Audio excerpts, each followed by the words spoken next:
Most people think a farmer's greatest treasure is the land he owns, but they're wrong. A farmer's greatest treasure is the faith that lets him plant a seed even when the ground is dry.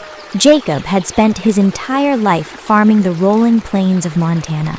His father had farmed that land before him. His grandfather had done the same. For generations, the land had provided everything the family needed until the rain stopped. The first year of drought destroyed nearly every crop. Jacob believed the next season would be different.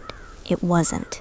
The second year was even worse. The ponds dried up, the rivers shrank, the earth split open beneath the hot summer sun. Field after field turned brown. To keep the farm alive, Jacob sold part of his land. Then he sold his tractor.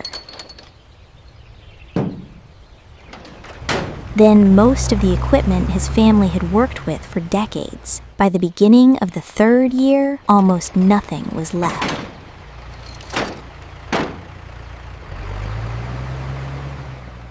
Just one small field and a single cloth bag filled with the last seeds he owned. Those seeds were his future. If they failed, everything his family had built would disappear. Across the county, farmers were giving up. Some sold their seeds just to pay their bills. Others used them as food because there was nothing else to eat. Many left their farms behind and started over somewhere else. Every morning, Jacob picked up that small bag of seeds. He knew exactly what could happen. Plant them and lose everything. Keep them and there would never be another harvest. One quiet morning, he made his choice. He walked into the empty field, knelt down, and planted every last seed into the dry, cracked earth. There were no clouds, no rain in the forecast, no reason to believe anything would grow. To everyone else, it looked like he had buried his final hope.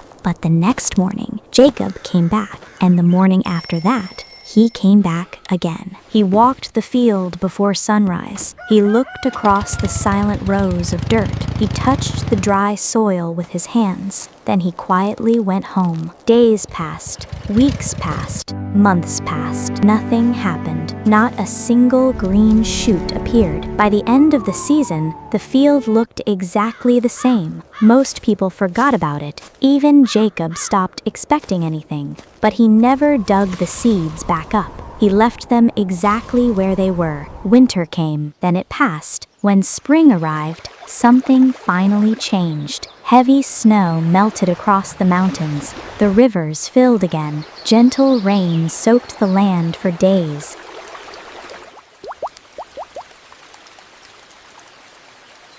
One morning, Jacob walked into his field and stopped. Tiny green shoots covered the ground. The same field that had looked completely lifeless now overflowed with new life. Weeks later, it became the healthiest crop he had seen in years. But the greatest surprise came after the harvest. Agricultural experts studying the drought discovered something unexpected. The year before had been so incredibly dry. The seeds had never germinated because they never sprouted. They never died. They had remained safely hidden beneath the soil, waiting for the right conditions to grow. Standing in the middle of his field, Jacob realized something no harvest could ever teach by itself. Sometimes it feels like God has forgotten our prayers. Sometimes it feels like our dreams have been buried beneath disappointment. But maybe God isn't withholding the blessing. Thank you, God. Maybe He's protecting it until the right season is right. Because every seed has its season. Grow too early, and it may never survive. But grow at the right time, and it can produce a harvest beyond anything we imagined.